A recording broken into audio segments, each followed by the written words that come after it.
In the quiet, forgotten corners of the world, where shadows cling heavier than elsewhere, there exists a legend whispered only in hushed tones. It's a tale of a place not merely haunted, but actively, terrifyingly alive. They call it the house that ate them all. This isn't a story for the faint of heart. So take a deep breath and let's explore the history of a place that defies explanation. A place where people check in, but they never check out. No cartographer ever dared to mark it on modern charts. You won't find it on Google Maps, and no real estate agent would ever list it. For generations, this ominous dwelling has stood as a monument to inexplicable horror, an anomaly of architecture and pure malevolence. Its story is woven into the fabric of local lore, a chilling cautionary tale passed down through the years. But how did such a place come to be? What twisted history gave birth to an entity with such an insatiable appetite? Believe it or not, it wasn't always a monument to dread. Once, it was a dream. Built in the late 1800s by a wealthy industrialist named Alistair Blackwood, the house was originally intended to be a beacon of prosperity and familial joy. Blackwood Manor, as it was known, was a sprawling masterpiece of Victorian architecture, with vibrant gardens and rooms filled with laughter.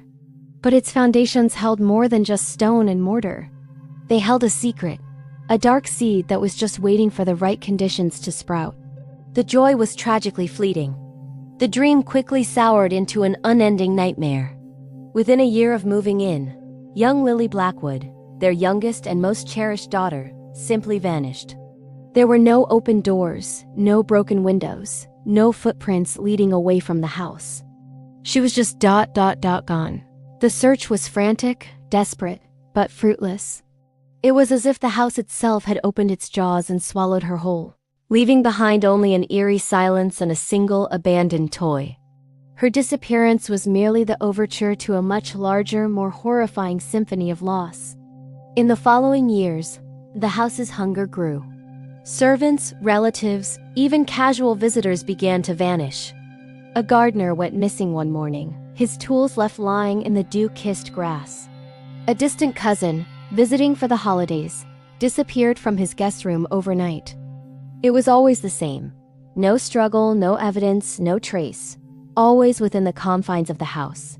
The Blackwoods, once so full of life, became gaunt and hollowed out by grief and terror, their desperate cries echoing through the now empty rooms. Eventually, the Blackwoods, utterly shattered and haunted by the very home they had built, fled. They abandoned the grand estate, leaving everything behind to rot. They left with nothing but their lives and the ghosts of their lost loved ones. But the house didn't fall silent. Its appetite, it seemed, had only just begun to awaken. The departure of its creators was not an end, but a new beginning for the entity that was now fully conscious within its walls. Soon, local folklore bloomed around the abandoned manor, fertilized by fear and speculation. People in the nearby village spoke in hushed whispers in dimly lit taverns. They shared tales of a dwelling that consumed not just bodies, but memories. They spoke of walls that seemed to breathe and floors that shifted when no one was looking. The very air for miles around the property grew heavy and thick with a palpable dread. The house that ate them all had earned its name. Over the decades, the legend grew, attracting brave, or perhaps monumentally foolish souls who sought to unravel its secrets. Paranormal investigators armed with the latest gear, sober-minded historians seeking a rational explanation, even architects fascinated by its reported anomalies. All were drawn by the macabre allure of its dark legend, like moths to a flame that promised only oblivion. One such seeker was Eleanor Vance, a determined journalist in the 1970s. She was known for her skepticism and thorough research. She arrived with notebooks, a vintage tape recorder, and a resolve to debunk the myths. She spent weeks inside, documenting every inexplicable anomaly, sudden, bone-chilling drops in temperature in sealed rooms, disembodied whispers that her recorder could somehow pick up, and objects moving on their own with a silent, deliberate grace. Her journal entries, initially clinical and detached, grew increasingly frantic. She described the house not as a structure, but as a living organism. Its architecture seemed to shift when she wasn't looking, its geometry subtly defying reason. She wrote of the walls themselves seeming to draw slow, shallow breaths, of whispers that weren't just sounds, but felt like intrusive thoughts invading her own mind, planting seeds of paranoia and fear. Then, just like all the others, Eleanor Vance vanished. Her meticulously kept journal, her camera, her tape recorder, all were left behind on a dusty table, a silent testament to her last stand. The final chilling entry spoke of a palpable hunger in the air, a darkness so thick she felt she could almost taste it. The pen had dropped mid-sentence, the ink trailing off into a final, jagged line. The authorities were called in, of course. They cordoned off the entrance with yellow tape and conducted a perfunctory search. They dismissed it as another unsolved missing person case. Perhaps she staged it as a prank, or simply ran away to start a new life, but the locals knew better. They shook their heads and whispered amongst themselves. They knew the house had claimed another victim. Even those with a purported connection to the other side could not withstand its influence. In the years that followed, mediums and psychics were occasionally coaxed into entering the property. They were overwhelmed almost instantly, describing a malevolence so pure and oppressive it was like a physical weight. Some were driven to madness, their minds shattered by the psychic noise. Others simply fled, refusing to ever speak of what they felt inside, their faces pale with a terror that would never leave them. Architects who dared to study its original blueprints reported impossible findings. They discovered rooms that didn't align with the exterior structure, hallways that shouldn't exist, and dimensions that seemed to shift on paper.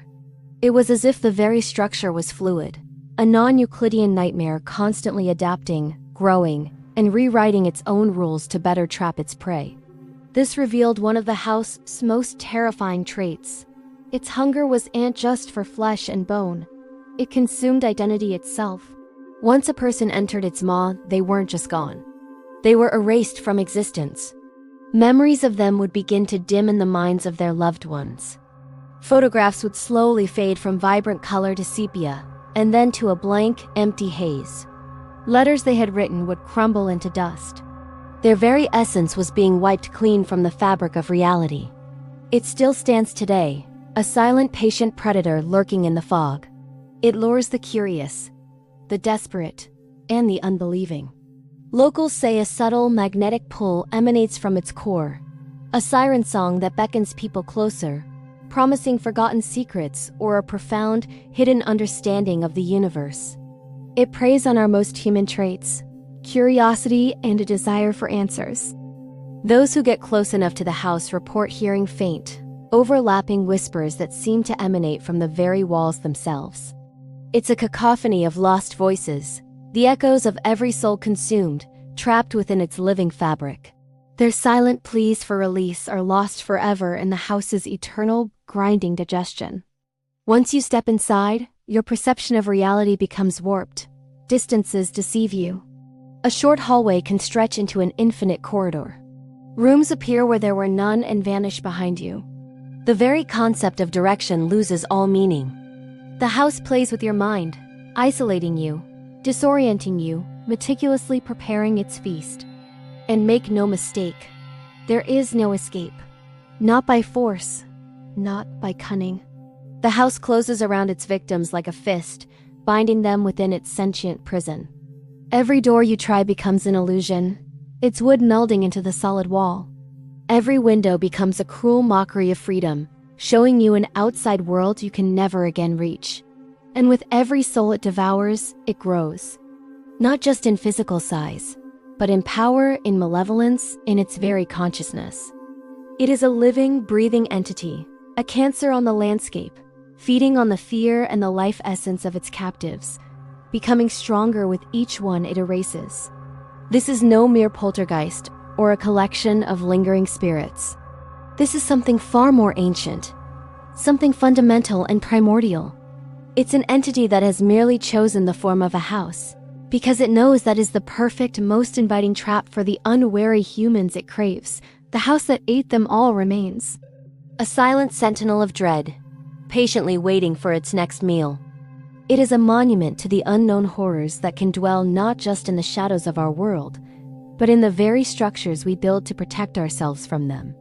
And as the fog embraces its secrets once more, one chilling question lingers in the air. What other forgotten places, other quiet, unassuming structures, might harbor such an insatiable hunger? And what truly happens to the consciousness, the soul, of those who are consumed? Thanks for watching. If you're fascinated by the chilling and the unknown, be sure to subscribe and hit that notification bell. Until next time, stay safe and be careful which doors you open.